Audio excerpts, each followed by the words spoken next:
আসসালামু আলাইকুম রকিব ভাই, ভালো আছেন? ভাই কি অবস্থা? কেমন আছেন? ভাই একটা কামে লাগাইছিলাম। ভাই কি অবস্থা ভাই?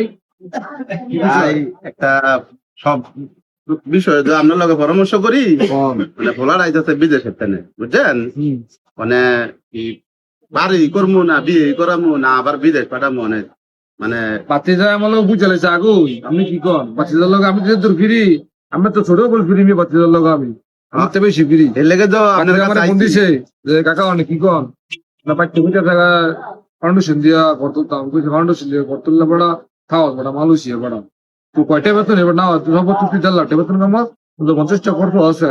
আর ওদা তুই 1 লাখ টাকা তোমার সাথে 1 বছর তুই 12 লাখ টাকা মাস আল্লাহ না করুক তোর ব্যাংক যেটা আছে তুই বাড়ি করে ফেললাস, বিয়ে শুরু করে দাস, বিয়ে করে বিপদে পড়াস, বিপদে ঘরে তো ভাই যদি তোর সাহেব লাগা আবার তো বিষ্ণু পাঠিয়ে লবি মানে আমাকে যে কাকে কেতাম আমি যেটা শুনেন যদি বাড়ি করেন চিঠিটা বিল্ডিং তোলেন 6টা রুম দিয়া একটা দিবেন, 6টা রুম 2টা বারিন্দা, একটা বাড়ির মধ্যে গোসলখানা বাথরুম দিবেন, 8টার মধ্যে কিচেন রুম দিবেন দিয়া লাইলে বিয়ে শুরু করে নেবেন। না পারলে করবেন 8টা রুম নিতে হয়। কথা বুঝে বিয়ে করলে গেলে বলাবেন না রুমে জায়গা, কথা বুঝেন না কা বাচ্চাদের আমি বুঝছি। আর বিল্ডিং ধরে কোনো নাম হলেন না ফাউন্ডেশন জায়গা কাম করলে এতগুলো হোল্ড দেখাই নেবেন, পরে কোথায় শুকাই কিছু কথা তো না, কথা বুঝছেন? মানে ভাই তোমার থেকে যে পরামর্শটা পাই, মনে করো এরকম সৎ পরামর্শ আজকাল মানুষ দেয় না। সত্যি দিব কইব মিয়া তাড়াতাড়ি বিল্ডিং এর কাম ধরেন করে ফেলব আমরা এটা তার খেতা তোর লাগিয়া, কথা বলছেন নাই?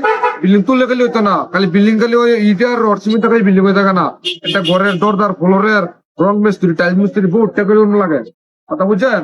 আচ্ছা ভাই, তো আমি আজকে উঠি আমনে আরে মে চা খাই দেয় মেলাদার এই কই ফেরো না লাগিয়া চা লাগতো না, আপনার বাইস্তারে আপনি ভালো করে বুঝাইন। আমি আচ্ছা। তো এটা নিয়ে টেনশন আছি। বুঝাবো না তো যাই ভাই, আসসালামু আলাইকুম। আটা না খাই দেন না না কফি খাই দেন মিয়া না, অনেক কিছু খাইতাম না, কাজ আছে।